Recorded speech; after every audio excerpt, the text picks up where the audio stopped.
Sir, ಇವತ್ತು high court CM relief ಅನ್ನುವಂತೆ ತೀರ್ಪು ಕೊಟ್ಟಿದೆ ಸರ್. ಈ ತೀರ್ಪು ಬಗ್ಗೆ ಹೇಳಿದ್ರು ಸರ್.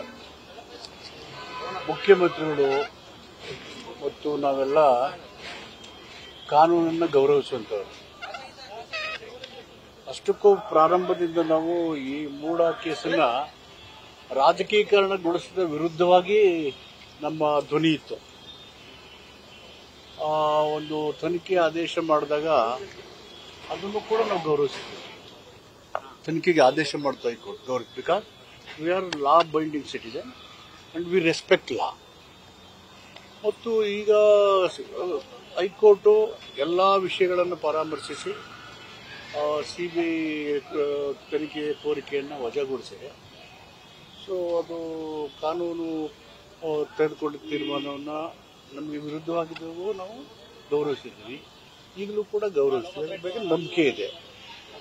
ಮೊದಲನೇದಾಗಿ ಲೋಕಾಯುಕ್ತ ಒಂದು ಇಂಡಿಪೆಂಡೆಂಟ್ ತನಿಖಾ ಏಜೆನ್ಸಿ, ಅದು ತನ್ನ ತನಿಖೆಯನ್ನು ಪ್ರಾರಂಭ ಮಾಡಿದೆ, ಅಂತಿಮ ವರದಿ ಕೊಡುತ್ತೆ.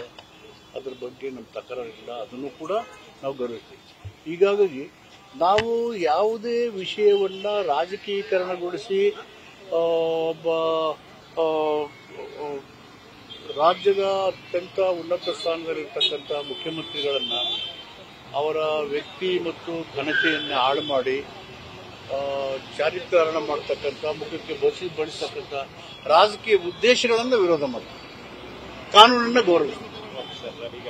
ಮತ್ತೀಗ ಸರ್, ಈಗ ಇಡಿ ಕೂಡ ತನಿಖೆ ಮಾಡ್ತಾ ಇದೆ. ಆ ರೀತಿಯಾಗಿ ಅಂದ್ರೆ ರಿಲೀಫ್ ಅಂತ ಹೇಳಿಕ್ ಆಗುತ್ತೆ ಸರ್ ಸಿದ್ದರಾಮಯ್ಯನವರು? ಈಗ ಇವೆಲ್ಲ ಸುಪ್ರೀಂ ಕೋರ್ಟ್ ಅಲ್ಲಿ, ಹೈಕೋರ್ಟ್ ಸರ್, ಈಗ ಲೋಕಾಯುಕ್ತ ಒಂದ್ ಕಡೆಯಾಗಿ ಕ್ಲೀನ್ ಚಿಟ್ ಅಂದ್ರೆ ಸಿದ್ದರಾಮಯ್ಯ ಪಾತ್ರ ಇಲ್ಲ ಅಂತ ಮಧ್ಯಂತರ ವರದಿಯನ್ನು ಹೇಳಿತ್ತು. ಮತ್ತೊಂದ್ ಕಡೆಯಾಗಿ ಈಗ ಸುಪ್ರೀಂ ಕೋರ್ಟ್ ಅಲ್ಲ ಹೈಕೋರ್ಟ್ ಕೂಡ ಸಿಬಿಐ ಕೇಸನ್ನು ವಜಾ ಮಾಡಿದೆ.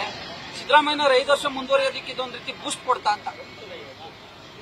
ಇದಕ್ಕೂ ಸಿದ್ದರಾಮಯ್ಯ ಮುಖ್ಯಮಂತ್ರಿ ಸ್ಥಾನಕ್ಕೂ ಯಾವುದು ಸಂಬಂಧ ಅಲ್ಲ ಸರ್. ಮೂಡ ಕೇಸಲ್ಲೇ ತಾನೇ ಸರ್ ವಿಪಕ್ಷಗಳ ರಾಜೀನಾಮೆ ಒತ್ತಾಯ ಮಾಡಿರೋದು. ಹೋರಾಟ ನಿಲುವುಗಳೆಲ್ಲ ರಾಜಕೀಯ ಪ್ರೇರಿತವಾದಂಥ ವಿರೋಧ ಪಕ್ಷಗಳ ಚಾರಿತ್ರ್ಯ ಹರಣ ಮಾಡುವ, ವ್ಯಕ್ತಿಗತವಾಗಿ ಮುಖ್ಯಮಂತ್ರಿ ಮುಖಕ್ಕೆ ಮಸಿ ಬಳಿತಕ್ಕಂಥ ಪ್ರಯತ್ನಕ್ಕೆ ವಿನಃ ಮುಖ್ಯಮಂತ್ರಿ ಗಾದಿಗಲ್ಲ.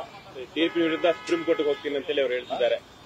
Anybody is free to approach court.